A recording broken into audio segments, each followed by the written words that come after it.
On this episode of the Chris Elliott Real Estate Show, we are giving you your monthly market update for the month of December 2019, and out of the show.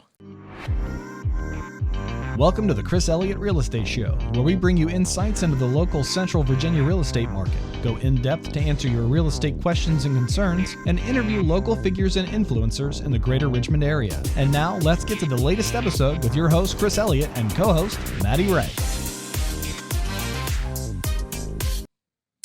Good morning, good afternoon to you whenever you are receiving this. This is Chris Elliott over at RE/MAX Action Real Estate with your December 2019 market update. So as we do always, we're going to start with the national news today. Not much in the way of national news. Our president just got impeached. That's kind of interesting. But the Wall Street Journal survey of economists more and more economists are now predicting that the upcoming looming recession is not necessarily going to be starting in 2020. That was the collective wisdom just a few weeks ago and over the last, I would say over 2019. Now only about a third of economists say that the recession is going to be starting in 2020, with the rest of them predicting years after. Keep in mind, most real estate economists are projecting that this will not negatively affect the housing market. I know a lot of people still have PTSD from 2008, but most recessions historically have not affected the real estate market in a negative way. And this upcoming recession is not predicted to negatively impact the housing market. Also in good news, in a study published by the National Association of Realtors, payment as a percentage of income continues to decrease. That was as high as 18.2% in June of 2017, and we are now down to 15.2% of your average American's pay is going towards their housing needs. Along that same vein, buyers' purchasing power continues to increase. So while home prices are continuing to rise, and you're seeing a lot of chatter in the news that home prices are getting out of control, I know that's a conversation I've heard before, or house prices are run away, it's affecting affordability. Certainly is not the case when you take into account also the other two contributing factors to that, mortgage rates and wages. So mortgage rates are still at historic lows, and wages have increased, not a ton, but a little bit. But when you put all those three factors together, your total purchasing power continues to increase, according to a study done by First American. And Americans are still choosing real estate as the safest investment, according to a study done by Porch.com. 27% of Americans choose U.S. housing as a safer investment, more so than gold, more so than savings accounts, U.S. bonds, and U.S. stocks. And then last but not least, Zillow. According to the Zillow Rent Index, rents have continued to rise sharply since 2012. The median rent was $1,300 back in 2012, and now we are all the way up to about $1,600 on a national level. All right, so going into local news, as you guys can see, closed listings, pending listings continue to rise, or they rose from November of last year. New listings are down almost 9%. So simple, economics, demand continues to increase, supply continues to decrease, and that was very much the case this past month, in the month of November. Okay, so the relevant stat here is that your average sales price to list price is still at 99%, so it's still a very favorable market for sellers. Buyers continue to hang in there. And then, another cool thing is average days on market went down again from October to November, but also went down from November comparative to November of last year. End of month inventory is down north of 20% compared to November last year. November last year was a very strong month. And then month supply of inventory went down not only from November of 2018, but also from October to November. We are now under 2 months supply of inventory. Friendly reminder, month supply of inventory is a statistic or a metric that tracks if no new homes hit the market, how long would it take to sell out the current inventory? 6 months is what's considered a balanced market. Under 6 months of the seller is considered a seller's market. We are currently under 2 months supply of inventory. So it's a very, very hot market that we continue to be in even through the fall months as we predicted. All right, so what does this all mean for you? If you are a seller, all of the stats, all of the numbers are in your favor. So you're in a very, very good position if you're thinking about selling your home going into 2020. What we are recommending to our clients, though, is to get ready now. What happens to a lot of people is they say, hey, Chris, we want to think about this. We want to talk about this in the springtime. That tends to be a problem, or not necessarily a problem, but there's two advantages to maybe having that conversation or thinking through that right now. Number one, you don't get caught flat-footed in the spring. What we see a lot of times in the spring is people call us and they say, hey, we're ready to sell, and we want to be on the market by Thursday, or we want to be on the market next week. We want to be on the market in 2 weeks. And of course, that leads us to have to scramble to get everything ready.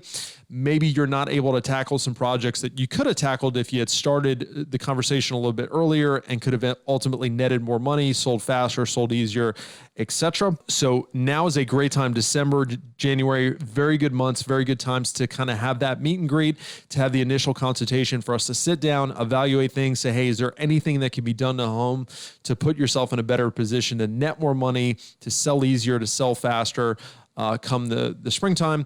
The other thing about the spring market is it's conventional wisdom to wait till the spring. As you guys can see from the numbers, we're in a very, very hot market. That's going to more than likely continue from January to February.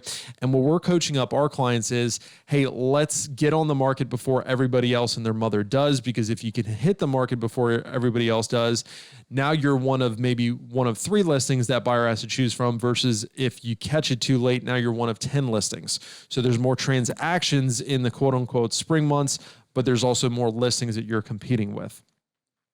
Also too, anytime we get in hot markets, we see bad real estate practices that come to light. So what we tell folks is stick to best practices to take full advantage of this market. So what do I mean by that? When we get in hot markets, we see folks overpricing homes. We see folks not necessarily doing all the best prep work to get their home ready, or doing the painting, replacing the carpet, doing the staging, things that we can do to maximize the sale of your home. And hey, your home may sell because we're in a hot market, but you're probably not taking full advantage. You're probably not getting as much money as you potentially could have had you done those right things to get your home prepped. So just something to think about. Buyers, just like we talked about sellers, getting prepared. If you're thinking about making a home purchase in 2020, go ahead and start that conversation with a good mortgage lender and a good realtor now. Obviously, if you need a realtor, give us a call. But we encourage all of our buyers to get pre-approved as early in the process as they possibly can. That way, if there's anything that needs to be cleaned up on your credit or in your financials, you're allowing yourself plenty of time to do so. Or if we could save a little bit more money, pay down a specific debt to get ourselves into a better loan program, a better interest rate, you're giving yourself more than enough time to do so, versus what a lot of folks do is they wait till they found a house that they really love, and then they're trying to scramble to get it all together. Start that process as early as you can. It's never too early to start that process.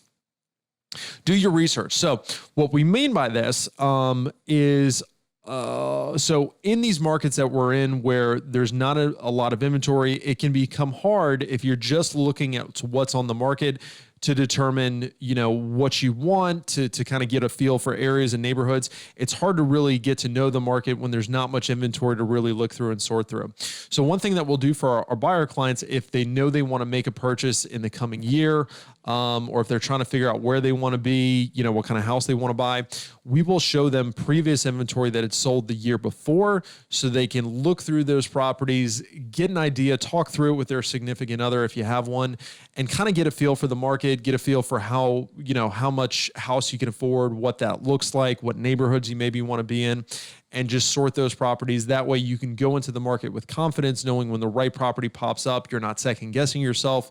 You can say, hey, I've seen these type of homes before. This is what we know we want to buy, and you can move forward swiftly. And kind of bouncing off that, just know that you're going to have to act quickly. Just like we've seen probably for the last couple of years, we're more than likely going to continue to see in the coming year, is when a good property pops up, you're going to have to jump on it quickly in most price points in most areas.